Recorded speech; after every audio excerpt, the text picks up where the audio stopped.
Welcome back. The future of the auto industry in Canada could look very different than its past as we rethink the North American industry. Here's what you need to know. The goal of the Auto Pact was to create an integrated North American market for cars and to persuade Canada to drop high tariffs on imported vehicles. Originally, it included just the automakers in Canada at the time: GM, Ford, Chrysler, Studebaker, and Volvo. Before the Auto Pact was signed in 1965, Canada's auto sector was small and had a trade deficit with the U.S. of $785 million. Within 6 years, Canada's share of North American auto production climbed to 11.2%. And the country had a mild surplus. The agreement aimed to create a broad market across the continent within which producers could specialize and operate at scale. Products had to have 50% Canada or U.S. content to qualify. The economic effects of the agreement were clear.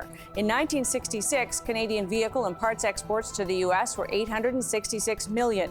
By 1977, they were $9.9 billion.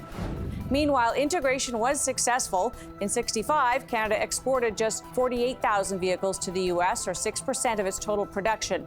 By 1975, Canada was exporting 849,000 vehicles, equal to 59% of its production.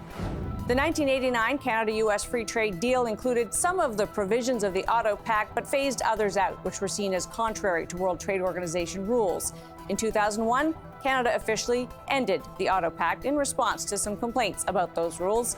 Along with an integrated system and higher volume of production, the Auto Pact also increased Canadian producers' efficiency and spawned a host of new businesses, including a booming global auto parts sector. If it is time to rethink the future of North American auto production, how can Canada stay in the driver's seat? Flavio Volpe is president of the Automotive Parts Manufacturers Association. Flavio, thanks for being with us. Thanks for having me today. So the reason I think it's instructive to look at the past there is just to acknowledge that we did kind of, through an act of will, create this integration. Are you ready? Are you willing to start contemplating a future where it's less integrated? Are we there yet? No, I think the best path forward is for us to regain this tariff-free access to the U.S. market. Part of this integration is that they have the same in return. So of the capacity, the 2 million vehicle capacity of production in this country, about half of those cars are made by American companies and half of the parts come from American factories. Just over 55% of the raw materials come from placed in the U.S., like Pennsylvania for steel and resin for Texas. I say all of this because the second half of that integration story is how much benefit we've also accrued to our American partners in return. Mm-hmm. This is the most integrated cross-border industrial cluster on the planet, and it works. So when we begin this process, which began this week, of course, with the Prime Minister meeting the President, things seem to be a better tone. What do you hope for? Are you optimistic in the near future that we actually see a rolling back of the tariffs that are in place right now? Well, we saw last Thursday through an update from Customs and Border Patrol that tariff does not apply to USMCA compliant auto parts, Canadian parts. That's half the battle. Mm-hmm. The other half now is to get the same USMCA treatment on cars, because half of the parts made in this country go to Canadian production. And if the vehicles in that production are tariffed into the U.S., that volume is down. We also should really have a strong look at how could we be a little bit more resilient. We buy a lot of cars from the U.S. and we sell a lot of cars there. Is a build where you sell model where it's a little bit more balanced, where maybe half of them stay here and half of them go, something that's going to inure us against future shocks? I think that is really a very strong conversation happening in the industry right now. And as it happens, we are seeing the OEMs. We saw General Motors close another line in this country starting in the fall. We are seeing a bit of a shift of where things might be made in response to the tariff reality. Will the parts makers do the same? Does it just follow that if one of those lines is going south, then the parts that go with it will have to move south as well?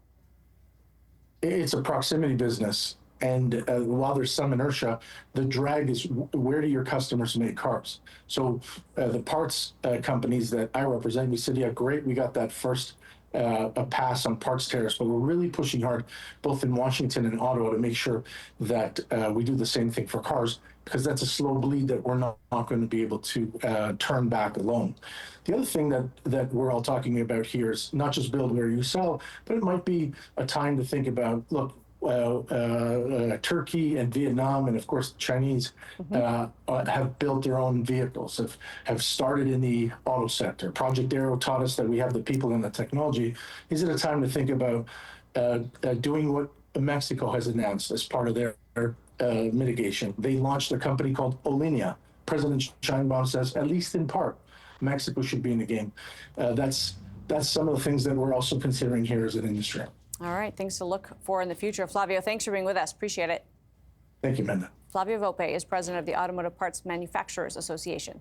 Vehicle makers do appear to be making decisions based on some assumptions about the future, and that looks like a smaller production footprint here in Canada. Brian Kingston is president and CEO of the Canadian Vehicle Manufacturers Association. Brian, thanks for being with us. Thanks for having me. So obviously we're seeing a bit of a shift, and even more than the decision by GM on its third line in Ontario is the comments by the CEO about the U.S. investing in auto manufacturing.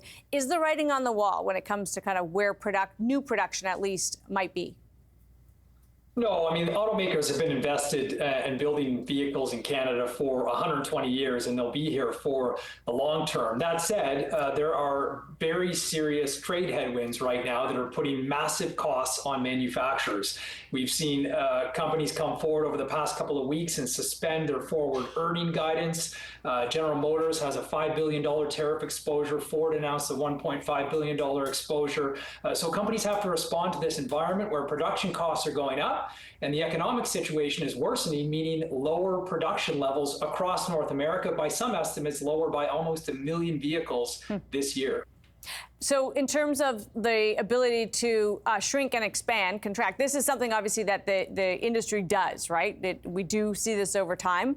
We haven't seen a wholesale shift of production from one country to the other.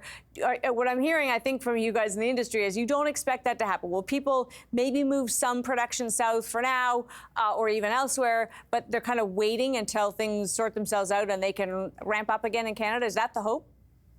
Exactly. And there is just so much uncertainty out there right now because U.S. trade policy is constantly changing. There is no certainty what the environment will look like next week, let alone in 3 years. And when you think about an automaker investment in a manufacturing facility, these are multi-billion-dollar investments. They take years, and typically they'll be in market for decades once that investment has been made. So companies are waiting to see how all of this plays out and what the ultimate objective of the U.S. is here. And of course, if Canada and the Americans can reach some sort of compromise now that we have our election behind us and appears to be some momentum on bilateral discussions.